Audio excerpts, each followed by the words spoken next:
kita ketemu lagi di chapter 2, sesi terakhir nih, episode 5, halaman 21, 22, 23, 24, 25. Untuk halaman 22 sama 23,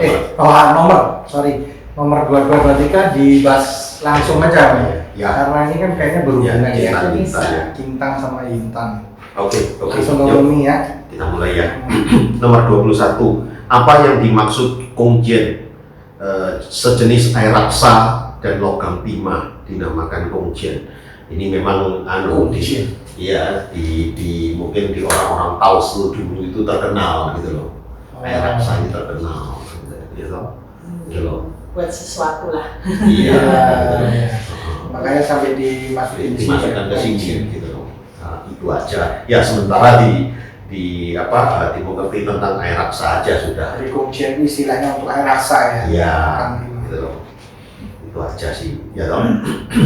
Langsung ke 22-23 ya.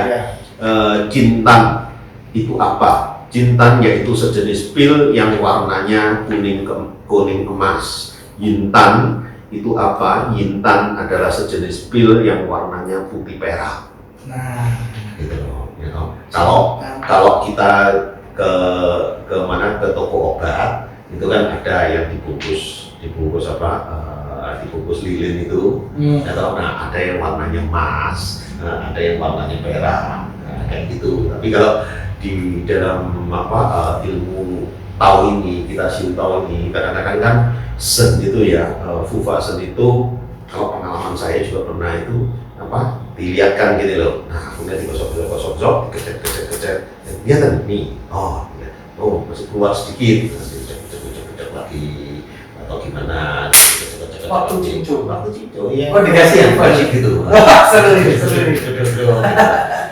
Nah, kemudian dilihatkan, nih, sudah jadi. Nah, kalau misalkan warnanya emas, ya itu jintan. Kalau warnanya perak, ya jintan. Gitu. Waktu itu kalau tidak salah warnanya perak. Gitu. Jintan ya. Gitu. Jadi kan macam-macam, mungkin ini obat untuk apa. Begitu sudah jadi, gitu, sudah dikecek begitu kan sudah jadi, berarti masukkan. Terasa juga. Itu pasti tahu ada pengalaman gitu. Ya, makanya kan lucu juga kalau diomong ya, believe it or not. Ya, memang dalam latihan kita, karena kita kan ada bimbingan dari dewa-dewa kita, kufasen kita ya kan. Nah, mungkin ada sesuatu yang nggak beres di dalam tubuh kita. Nah, pada saat latihan, dewanya memberikan obat. Nah, yang mungkin timbulnya istilah cintan atau jintan itu. Kalau dikasih yang kuning, berarti cintan. Ya. Terima aja. Nah, gitu aja. Oke, kita lanjut ya, nomor 24. Nasib, apakah ada cara-cara untuk mengubahnya? Ketika seseorang pergi guamnya meramalkan nasibnya, kalau diramal nasibnya tidak baik, biasanya jadi khawatir terus. Apalagi kalau dikatakan pada tahun apa ada suatu loncatan, musibah, bertambah gelisah sepanjang hari. Apakah ada cara untuk merubahnya? Ada. Yang dikatakan paras muka atau rupa dapat berubah karena batin. Rezeki pun dapat berubah karena batin pula.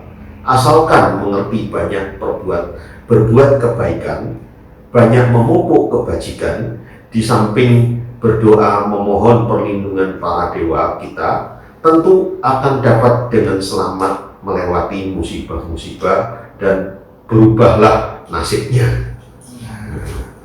Yang pada intinya itu adalah berbuat baiklah. Ya toh, cukup itu paling pokok, tidak ada yang merubah nasib. Iya. Kamu batinmu kalau baik, bening, kamu akan berubah. Itu sih. Ini intinya di situ.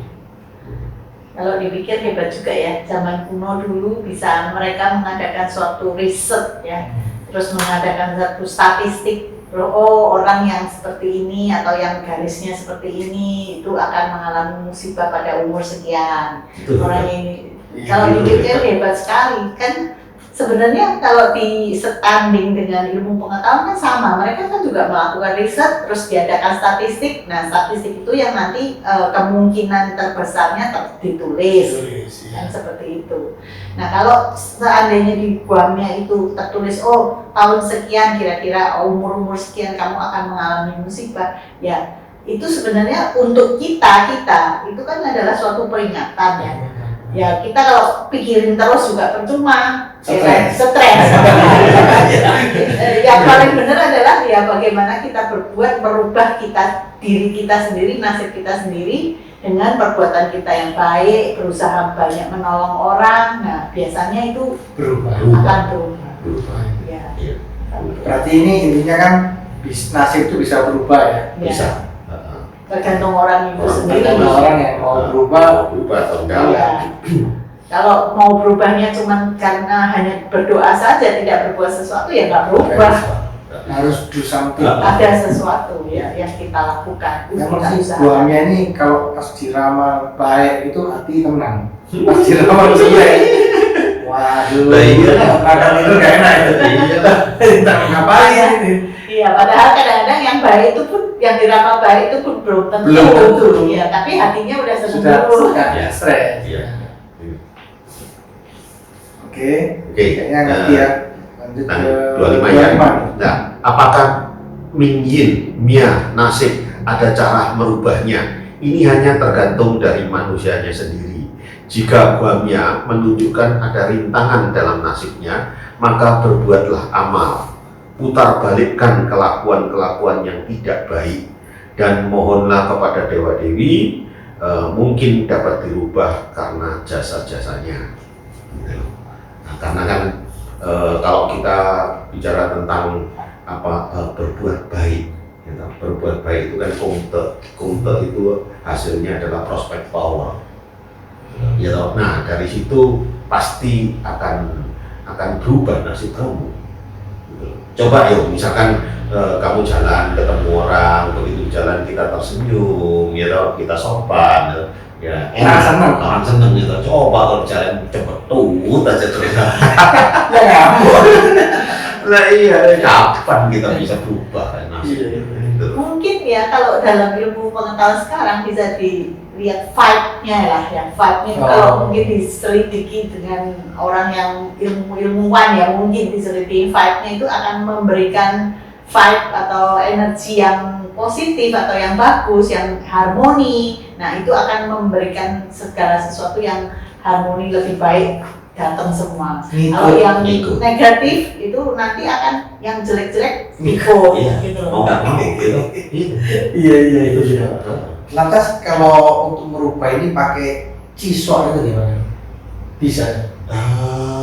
Cisok itu kan cuman beberapa menghalangi ya. Jadi dihadang, di ini, kayak gitu-gitu itu loh. Cisok itu kan semacam, misalkan sekarang rumah kamu mau kebanjiran nih, nah ditanggul, nah ini ciswanya, seolah-olah gitu.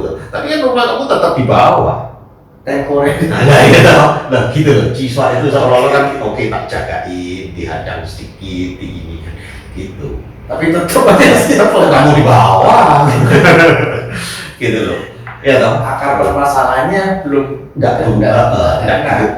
kalau misalkan kita berbuat baik, ya terus merubah perilaku kita, akar masalahnya yang kita berubah.